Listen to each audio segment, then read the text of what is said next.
Hi everyone, hope you are having an amazing day. It's Tom. Today's episode name is Göbekli Tepe, the greatest mystery of our civilization.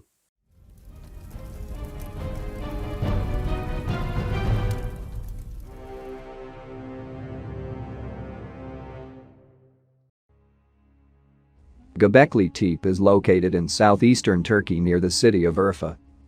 The name of the place means belly hill in Turkish, and it is the oldest temple structure ever discovered.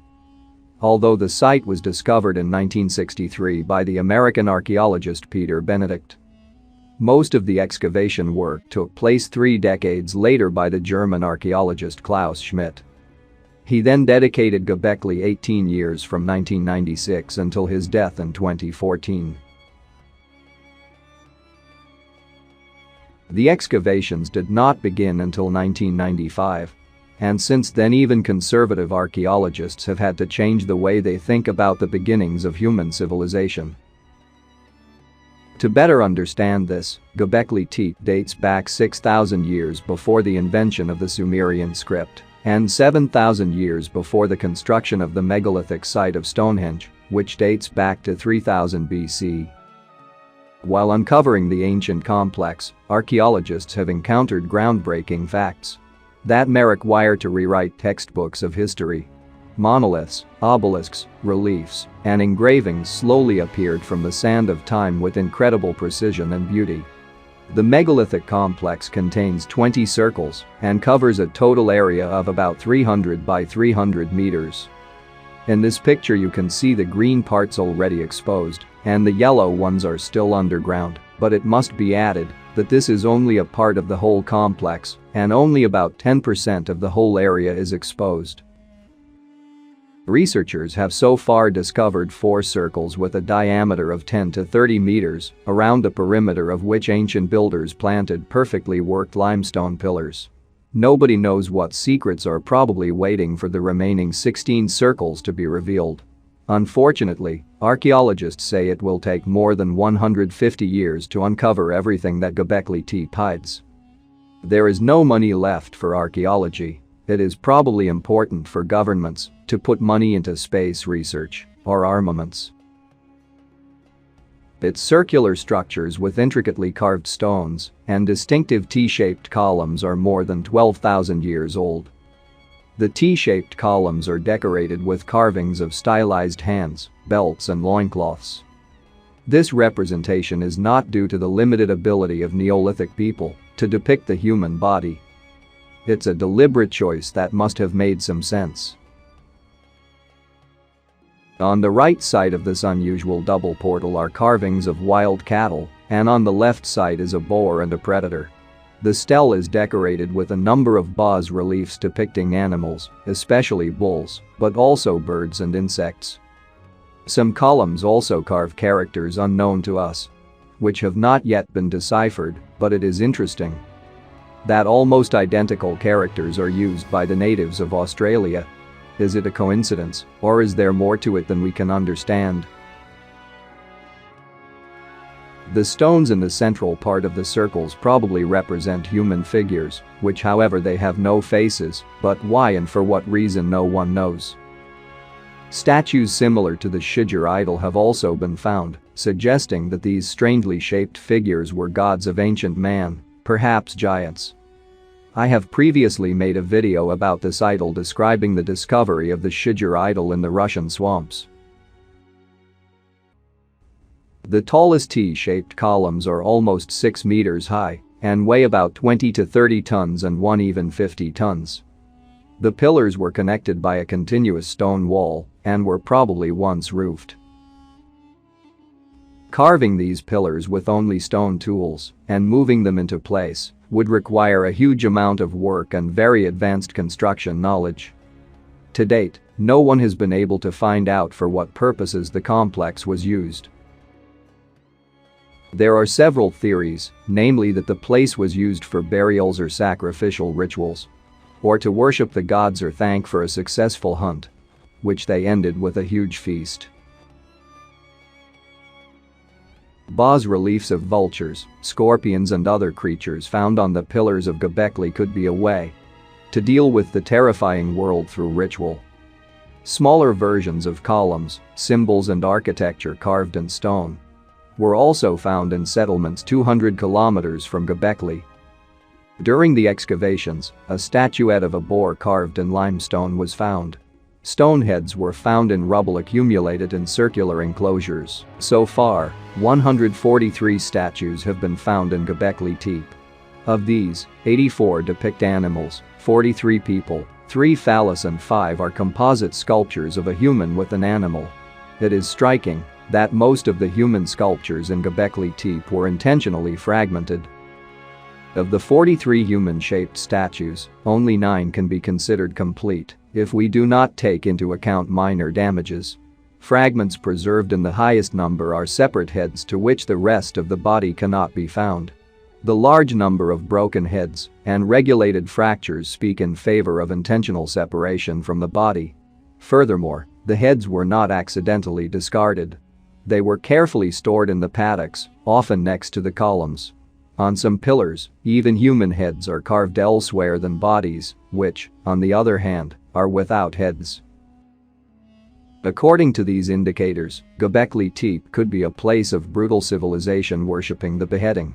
The interaction of animals with human heads is even clearer from several composite sculptures discovered in Göbekli Tepe. They show birds, but also four-legged animals, sitting on human heads or taking them away. The relationship of this kind of iconography to the early Neolithic rite of death and the cult of skulls is obvious. Several fragments of human skulls were found, with deep cutting marks on them, and a drilled hole for hanging was visible on one. It is possible that Göbekli had his heads impaled on poles or hung on trees around the entire place to intimidate any enemies. The finding of 100,000 animal bones suggests that feasting was very common here. These broken animal bones have been found among the wreckage, including gazelles, bisons, a species of wild cow that has become extinct, birds and other animals. There are also huge stone containers, large enough to hold more than 150 liters of liquid, perhaps for early beer. But what they once contained and who used them is still uncertain today. However, archaeologists have yet to find evidence of permanent settlement in Göbekli Tepe, as such findings have not yet been made. One recent suggestion is that the place was a regional meeting place. It is placed atop a 15-meter rocky peak with strategic views of the surrounding mountains and plains to the south. But let's go back to the amazing carvings on the stones. Animals that have been depicted with great skill on pillars can be explained in two ways. There are those who say that it was their gods, and there are those who say that instead they are an ancient representation of the constellations we know. According to this possibility, Göbekli Tepe would be an astronomical observatory, but also a place to remember the celestial event that occurred thousands of years ago. According to a group of scientists from the University of Edinburgh, the stele called the Vulture, where, among other things, the vulture is clearly depicted, is in fact a celestial map. However, these star constellations once occupied very different positions in the sky. Perhaps they are talking about a great catastrophe, a meteor storm that changed the Earth's axis and caused huge changes on the planet. And this is how people noticed its catastrophic effects. The catastrophic event dates back to 11,000 BC, a date confirmed by some geological surveys conducted in North America in whose soil iridium was found. This material is present on Earth in large quantities, where a meteorite impact occurred. Many others agree that there was a global catastrophe, but it was the Great Flood of the world. Dark deposits are visible throughout the country at a certain depth. In addition, near Göbekli on Mount Ararat is the resting place of Noah's Ark, from where the human population began to rise again. However, we need to ask ourselves a few very fundamental questions. How did the ancestors build this huge structure? The findings suggest that the construction of the complex must have taken many decades and required a huge number of people. No one knows what tools the ancient builders used to modify massive limestone boulders or to precisely create bas-reliefs when basic tools had not yet been invented. Researchers are also not yet able to say how prehistoric builders lift massive pillars weighing up to 50 tons. Or why in the 8th millennium BC they suddenly buried and left the place for unknown reasons. Maybe they suspected or hoped that in the distant future, someone would discover ancestral buildings and maybe learn from them. Archaeologists continue digging and anthropologists continue to ask themselves, how does those few found human remains show a clear deformation of the skull? According to what they teach us in schools, the place was to be built by so-called primitive Neolithic men in prehistory, and at that time humanity lacked metal tools. And because we are talking about the Stone Age, then this building should not actually exist at all, at least according to history textbooks. Is it possible that what we know about uncivilized and primitive prehistoric people is not true at all? According to history, the people of that time were considered undemanding hunters. It still doesn't make sense to me, and what about you? The site is very well preserved because its creators deliberately and very laboriously buried this temple under tons of soil and created artificial hills. However, the backfill appears to have been a highly structured process involving certain intentional acts.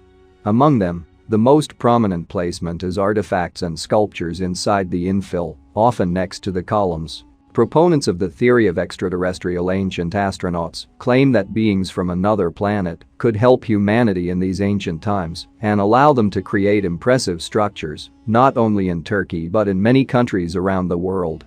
And in Göbekli, these handbags of gods are also shown. In addition, we must consider that the columns were directed to the true north. And we can hardly imagine such accuracy today without a compass. Is it possible that advanced civilizations existed before 6000 BC and their traces were simply lost in time? Göbekli Tepe changes everything, says Ian Hodder of Stanford University. In addition, many people suggested that Göbekli Tepe could even be a temple within the biblical paradise known from Genesis. Some go even further and say that the excavations and its consequences are revolutionary. Personally, I agree with what the University of Reading professor Steve Mythen says. Quote, Göbekli Tepe is too special for my mind to understand. Unquote. Moreover, I believe that somewhere below the sea level, underground or up there, in the infinite space, there are all the answers to these questions. Please let me know in comments, what do you think about this place? Huge thanks for watching this video, and if you like it, please remember to give it thumbs up. Leave comments below, I would love to read it from you. And if you are not subscribed, click subscribe. And also click the little bell icon so you will immediately get the notification the next video that I publish. Thanks again for watching, and I will see you on the next video.